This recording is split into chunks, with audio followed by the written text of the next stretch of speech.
Chapter 5. A Good Man. "He offered you to live with him?" the child almost shouted. "A complete stranger?" "Hush, Coraline, I will explain in a moment. I need to rest." "Of all the ridiculous—" The small girl furiously marched into the bathroom and shut the door behind her. Aazuria slowly made her way to the bed, trying to keep her sore knees from collapsing. The joints felt like liquid that might give way under her weight. She finally crumpled weakly onto the mattress. A very quiet woman with a long braid rushed to her side and propped her legs upon pillows as she winced. "Thank you, Elandria," she whispered. "The twins will be here in a moment." Elandria nodded, throwing her long braid over her shoulder. She began to knead the woman's calves. After a few minutes, the massage seemed to soothe Aazuria enough so that she could speak. She reached out to touch Elandria's wrist. "Do you trust me, sister?" she asked earnestly. Elandria looked up in surprise. Her large, dark eyes were similar to Aazuria's own, except for the shyness present in them. Before she could respond, the door to their motel room was opened. Two identical, red-headed women entered. They were laughing and chattering as they shut the door behind them. When they noticed the state of the woman on the bed, it only added to their humor. "Oh, Aazuria," one of the twins scolded from across the room. "What is the point of having a doctor around if you never listen to my counsel? I told you not to dance on stage. You can make far more money just by lap dancing, and it's much less strenuous." "Unlike you two, I feel greater comfort in dancing on hard wood than on the laps of men," Aazuria responded curtly, with a small smile. "You didn't seem to object to spending a little time alone with that captain of yours, and his hospitable lap," the other twin said coquettishly, with a bold wink. "He is a kind man," Aazuria responded, running her hands over her thighs and groaning. "But he barely even touched me. I certainly did not become acquainted with his lap. You always jump to conclusions, Visola." "What? You didn't sit on his lap? Why, in Sedna's name, not?"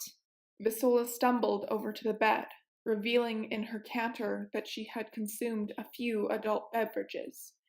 She clumsily tossed her purse onto the night table, and a cluster of bills spilled out. She grinned at this and launched herself onto the bed beside the other girls, landing face first against the mattress. "Tell me everything." "He thinks I'm too young," Aazuria responded drolly. Visola snorted in laughter. "You? Young indeed. Did you tell him how old you are?" "Yes. He did not believe me. He thought it was a joke." "Typical," said the other twin. She had been carefully removing her purse and jacket, but now she turned to Aazuria and crossed her arms over her chest. "That's due to the deterioration of the quality of communication between men and women in this society. It's really quite markedly manifest."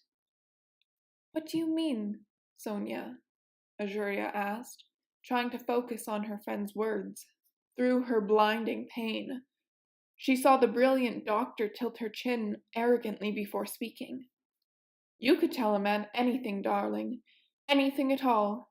Tell him about the secrets which make us unique, our biological faculties.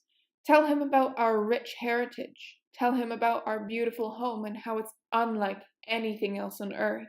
Tell him about our years of captivity and how long and hard you've dreamed of this very moment when you could be in the company of a kind stranger and reveal all this. He will very likely respond with, 'Oh, that's funny, dear. Now let me see your titties.'" Visola chuckled at her sister's cynicism. "So true, so very true." Sonia nodded. "The same goes for the women. Men and women of this particular period are so unused to constantly lying to each other that they are culturally tainted not to take each other seriously. It's a mental adaptation everyone seems to have. Ubiquitous distrust." "Captain Trevain Murphy was so genuine and generous with me," Aazuria insisted. After meeting him, I think it must surely be possible for men and women to communicate candidly, even here. You're so naive, Zuri, Visola said with a yawn. She leaned her head against her friend's shoulder. For your advanced years, you can be so idealistic. Soon you'll see that we're right. When Aazuria sighed, she inhaled the combination of Visola's fragrant red hair and alcohol-laced breath. She knew that it was futile to criticize the warrior woman's habits. Aazuria glanced down at Elandria, who was still rubbing her calves dutifully, but the small woman did not speak. She turned her back to the redhead, resting her shoulder with a smile.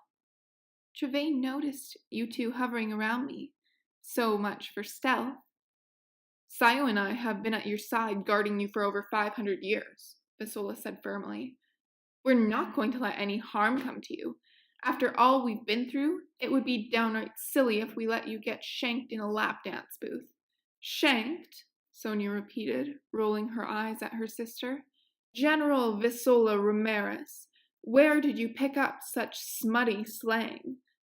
You ladies forget that I have the ability to take care of myself, Aazuria pointed out in amusement. I hardly think I was ever in any danger from that sweet, harmless man. Harmless my foot, Visola muttered, stomping her foot on the bed for emphasis. Didn't you notice how tall he was? How broad and muscled his shoulders? He is physically strong and potentially very dangerous. You grow more paranoid every day, Viso. Aazuria rested her cheek against the wayward red curls exploding from her friend's scalp.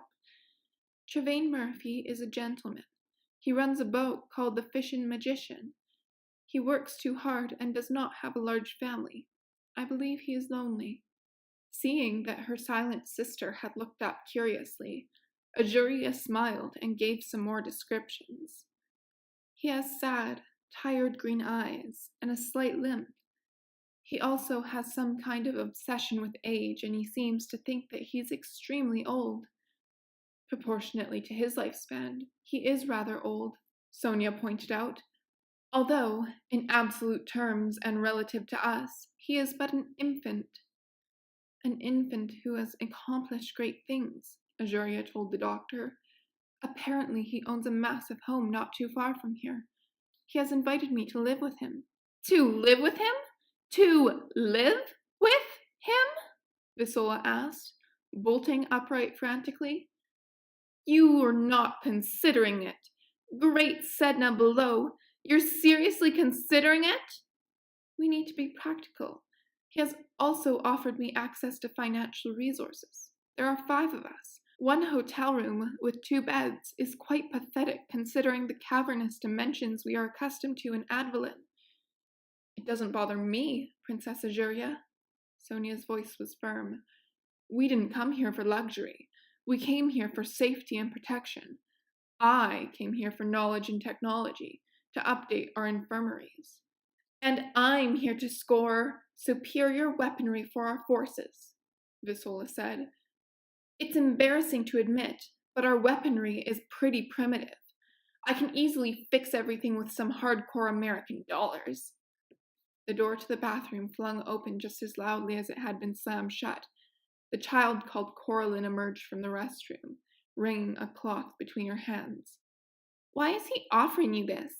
She demanded. He feels sympathy for me, Aazuria explained to her youngest sister. Coraline's physique was similar to that of a 9-year-old. He wishes to be our benefactor since our father is dead. Visola's eyes narrowed as she regarded her friend. I wonder if he would feel that way if he knew you had killed your father, Aazuria. Please, Aazuria said in a low voice. Please. The quiet girl with the long braids stopped massaging Azuria's leg for a moment to use her hands to sign an insult to Visola angrily. It is too soon to bring it up so casually. Have you no tact? I'm sorry, Elandria. You're right. Visola sighed and hugged Aazuria gently around the waist. Forgive me, Zuri. I forget how much you cared for your pops. I am very tired. My legs are burning. I should rest. Aazuria pulled away from the others to curl up in a ball on the small, crowded bed. Zuri, Coraline said, approaching her older sister and placing a damp cloth around her knees apologetically. I ran a bath for you. Soya mentioned before that you should add something called Epsom salt to heal your legs right up. Please try it. It should make you feel better. Aazuria remained still for a moment, her eyes closed tightly before she nodded. When she spoke, her voice was hoarse and soft. Thank you, Coral. I will. She sat up and began to move to stand, but once she was off the bed, her knees began to collapse. The twins were at her side in an instant, placing their arms under her shoulders to support her as she walked to the bathroom. They helped her remove the dress and get into the bathtub, where she blissfully lay down and closed her eyes. I did not know it would hurt this badly. It did not hurt at all while I was dancing on stage, Aazuria admitted. That was probably the adrenaline, Sonia explained. Your body had a rush of a hormone which made it think it could do more than it really could. I somehow never experienced that sensation at home. This place is much less calm than we're used to, Dr. Amaris, Aazuria said softly to Sonia. Seeing that the young girl at her side was worried, she reached out to touch Coraline's elbow. The bath helps. Thank you. You're welcome, big sis, the child answered. I'm sorry I was rude earlier. Just the idea of living with a man again, so soon after we rid ourselves of Papa. The idea truly frightens me. He promised me that we would have our freedom, Aazuria said, stretching her aching legs out underwater. If you think about it, we may not get another offer like this. We need to seize it. His resources could be invaluable to our cause. We don't need a man, Aazuria, Visola said firmly. Do you know how much money we've made in the past week? They say Alaskan king crab fishermen make the most money in the world, but I don't believe it. My sister and I have each made over $5,000 this week. The shrewd women seducing away large portions of their salaries of the men who make the most money in the world stand in a substantially better position than those fools do. She's right. If your main concern is our poor accommodations, Visso and I can easily afford additional hotel rooms, Sonia suggested. You two would not allow a curtain to come between us. Now you want to sleep in separate rooms? Aazuria closed her eyes and rested her head against the back of the tub. You can't blame us for being cautious, Visola said. Everything has changed now that Advalin is being threatened and scouted. Your father ignored the signs of impending attack, but everyone knows what's happening. If you really want, we could get a larger suite, maybe 2 joined rooms if we leave the door open between them. All of these solutions are so temporary.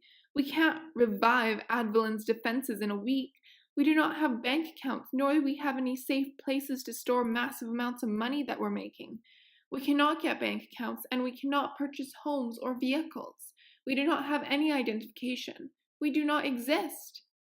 I have identification, Coraline interrupted. We could use mine. Yes, you have identification that says you were born 90 years ago in Moscow, but you only look about 9 years old by land standards. I'll just stay above the surface for a few years until I look my age. By the time you look your age, you will have realistically need to resemble a cadaver. I think the best solution is to take Trevain up on his offer and to live comfortably in his home while we do what we need to do. We cannot survive in this world without connections and allies. Just as we have allies in Advalin, we must also have allies here. Visola sat down on the toilet seat of the small bathroom and drummed her fingernails against the ceramic basin. How about we just kill a few friendless, jobless women who look like us and steal their identities? People won't notice they're missing. We can hide their bodies in Advalin and no one will ever find them. Then we can just do everything ourselves.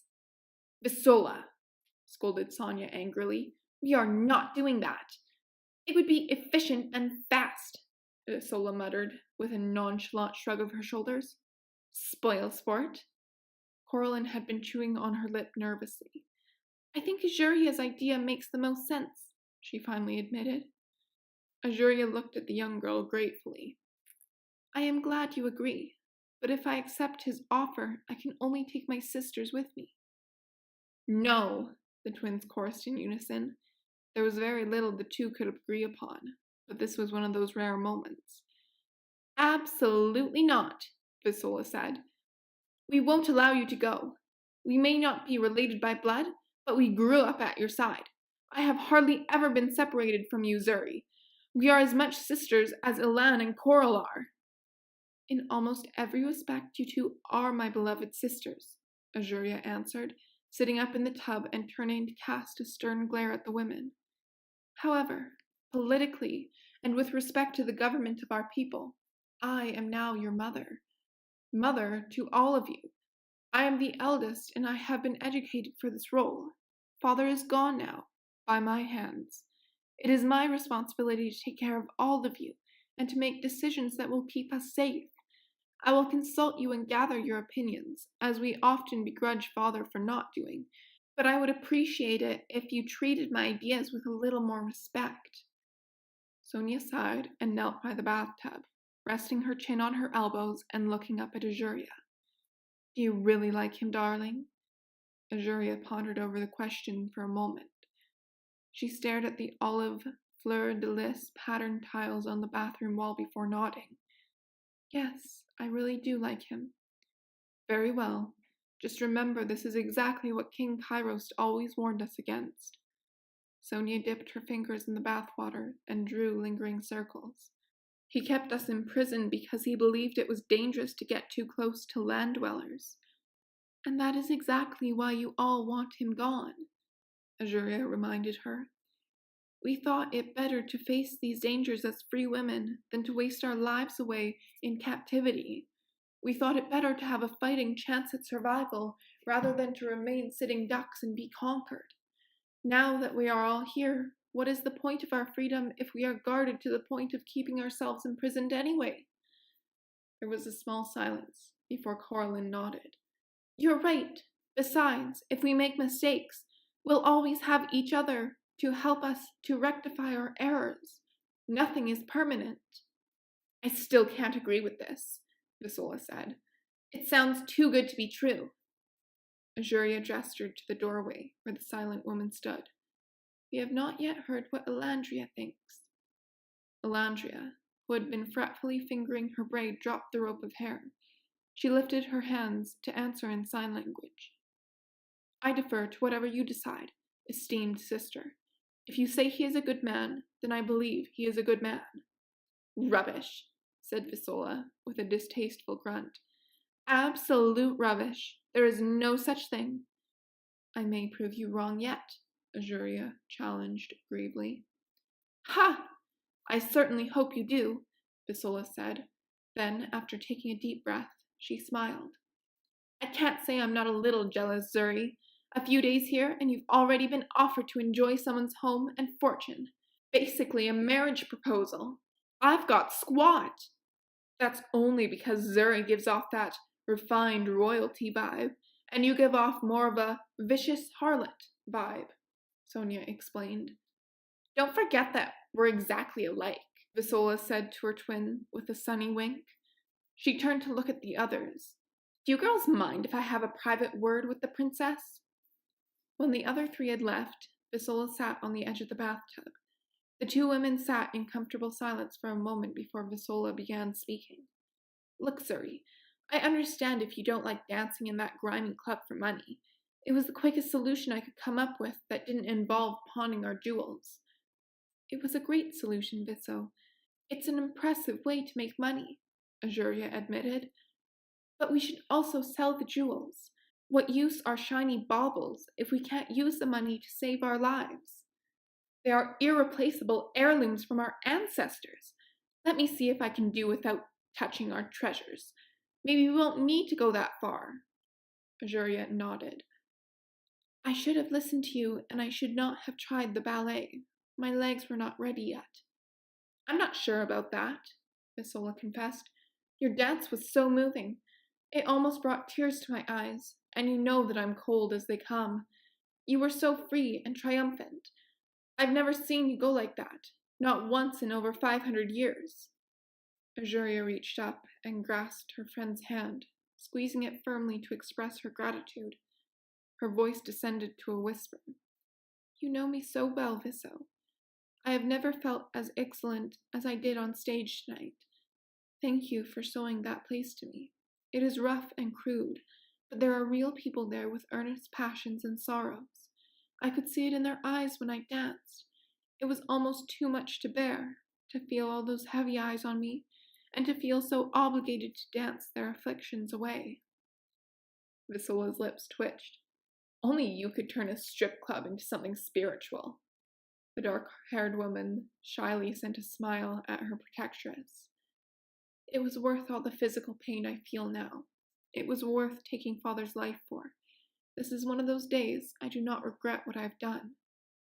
Visola brought Aazuria's hand up to her lips and kissed it gently with respect. You should never feel regret. You did all of us a great justice, but I wish you would let me do it for you so that we wouldn't have to live with the guilt. Aazuria was quiet for a moment. Visola reached out to brush her moist, dark hair over her shoulders. How are your lungs? Perfectly fine. No pain at all, Aazuria answered, forcing a smile. I will be in good health as long as I do not attempt to dance like that too often. Visola continued to stroke her friend's dark hair, sighing. Poor Zuri. I hardly recognize you with this dark hair and skin. How long has it been since you were in the sunlight? Australia, maybe. She swallowed at the bittersweet memory. I really wish that you would take me and Sayo along with you to live with your captain. It would ease my mind. I'll drive myself mad with worry otherwise. Why don't you just lie and say that we're related? You must be realistic, Visso. With my melanin problem, and you two just as fair as ever, there's no way that he is going to believe that. Aazuria gave her wary friend a look, lifting her arms. I look as though I come from the heart of the Caribbean or Mediterranean, not from the brain. We could dye our hair to match yours. It would not work. Coral and Elandria are also tanning considerably. It's so easy to see that they are my sisters. Let us not lie any more than we need to. Also, I would not want to cause Trevain more discomfort than necessary. Bringing 2 girls with me is far more polite than 4. Fine, Visola said reluctantly. I understand, but Zuri, I haven't let you out of my sight in a very long time. I want you to know I'm not going to be comfortable with this. The redhead slowly stood up, placing her hands on her hips in an aggressive pose. If you see shadows lurking in the bushes outside your new place, don't freak out. That's probably me. If you see a red laser dot in the middle of your captain's forehead, don't freak out. I've probably just got him in the crossfires of my sniper rifle. Aazuria looked up at her friend in confusion. You have a sniper rifle? Not yet, but trust me, I'll get one soon enough. Visola's lips turned upwards in her classic mischievous grin. I'm working on it. Leaning back in the tub, Aazuria returned a tired smile. Can you ask the girls if anyone needs a bath? Visola opened the door of the bathroom and addressed the other women in the room. She turned back to Zuri and shook her head to indicate the negative response. Do you need one? Aazuria asked. Nope, Visola said. I showered before leaving the club. Great. You 4 can share the beds. Have a good night. I am going to sleep here in the bathtub. With that, Aazuria sunk down into the artificially created salt water and curled up inside the ceramic basin. Visola refrained from protesting. Good night, Zuri, she said tenderly before exiting the bathroom. She left a crack open in the door and seated herself against the wall just outside.